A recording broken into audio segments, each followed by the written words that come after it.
Right, good morning, class. Settle down immediately. Pens down for a second and eyes up front. Total focus is required today.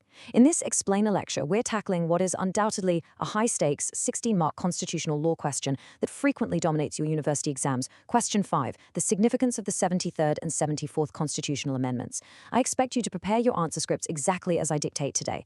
The structure, the precision, the legal vocabulary we discuss right now, that is going to be the difference between an average score and a top university rank. All right, get your pens ready.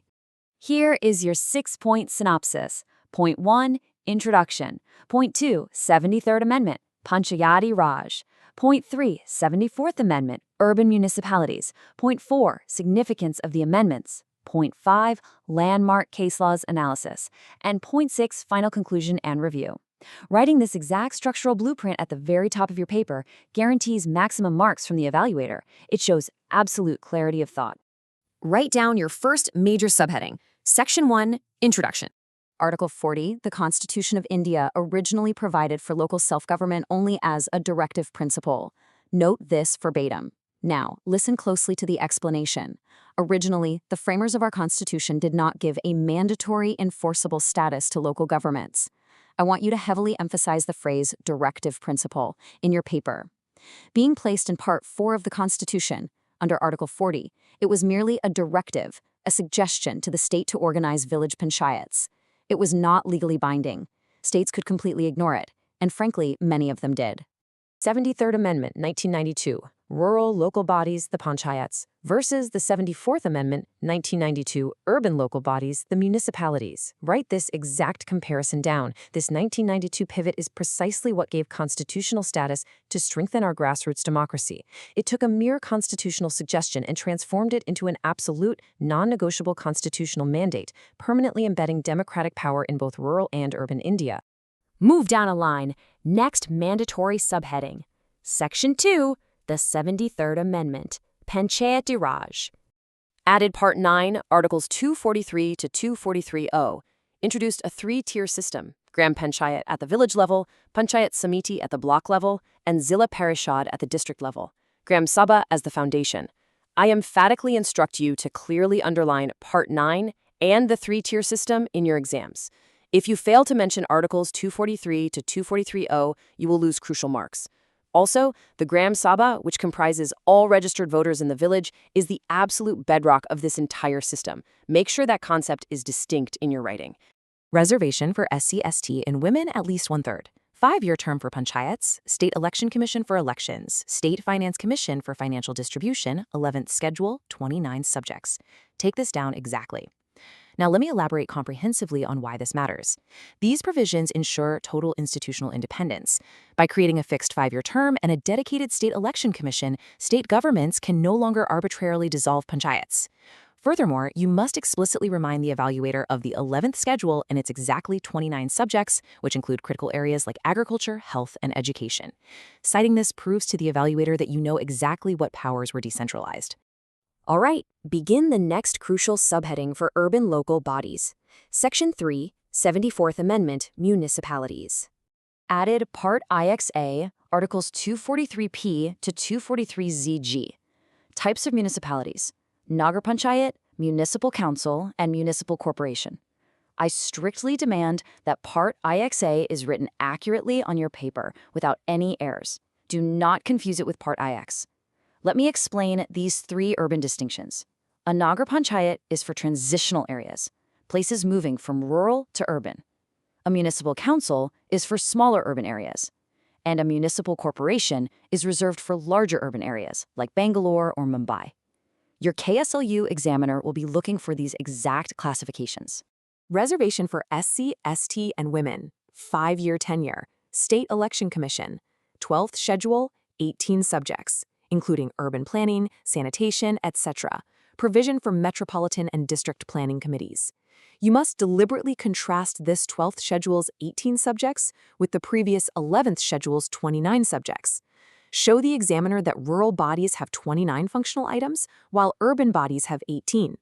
This kind of comparative legal analysis is precisely what impresses evaluators and elevates your grade. Let's transition to the core analytical section of your essay. This is where you secure the bulk of your 16 marks. Section 4, Significance of the 73rd and 74th Amendments. Point 1. Constitutional status. Local bodies became permanent institutions with legal backing. Point 2. Grassroots democracy. Strengthens democracy at village and city level. Point 3. Decentralization of power. Transfers power from center/states to local bodies. Point 4. People's participation. Encourages direct participation through Gram Sabha. Class. Breaking down these structured points proves a profound understanding of democratic power transfer. You are showing the examiner that prior to 1992, power was suffocated at the state capitals. Post-1992, constitutional legal backing ensured that power genuinely flowed down to the common citizen, making grassroots participation an undeniable right, not a conditional privilege. Point 5. Social justice. Reservation ensures representation of women and weaker sections. Point 6. Efficient administration. Local issues handled by local authorities leads to better governance.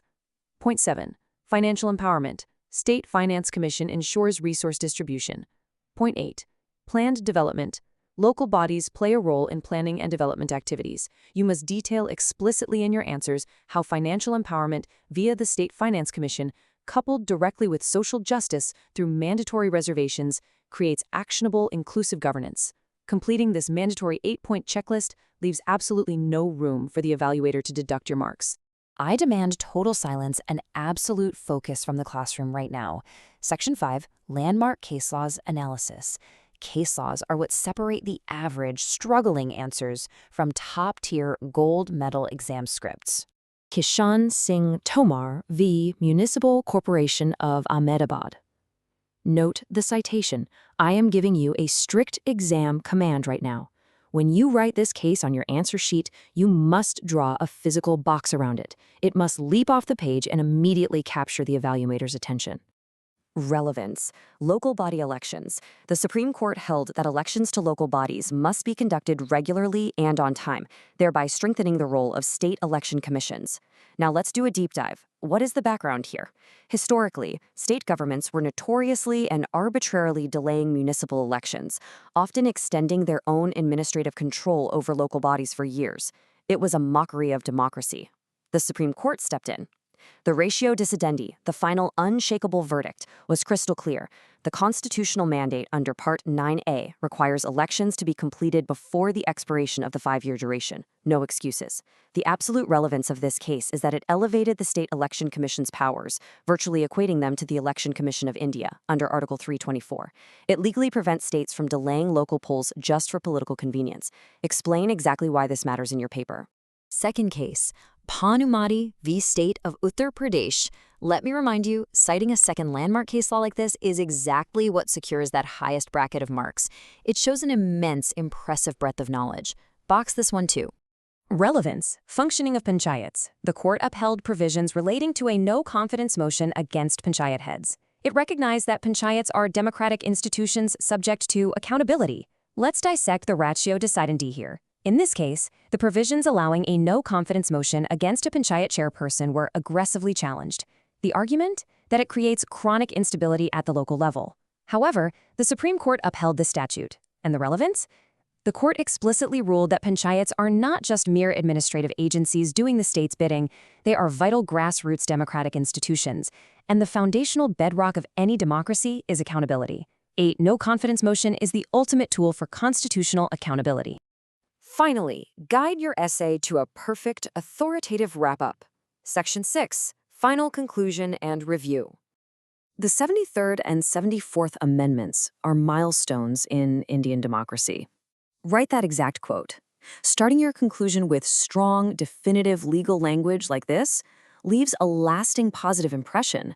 It demonstrates immense conviction and academic maturity to whoever is grading your paper. Strengthened local self-government. Promoted decentralization, ensured people's participation in governance. Summarize your essay with these exact synthesized points. This ties up your entire academic argument neatly. By this point, you have successfully taken the examiner on a complete journey, from Article 40's weak, ignorable directive, all the way to the robust, judicially protected mandates of Parts 9 and IXA. I will end today's explainer by presenting this provocative question to you all. How does the constitutional backing of local self-government ultimately safeguard the democratic rights of the common citizen at the grassroots level? Think about that. While your immediate pressing goal is to secure those 16 marks in your exams, which, if you follow this strict structure, you absolutely will, I urge you to reflect deeply on the immense democratic impact of decentralization. As future officers of the court, you have to understand how constitutional power practically operates in the real world, far beyond just passing a university exam. Class is dismissed. Review your notes thoroughly.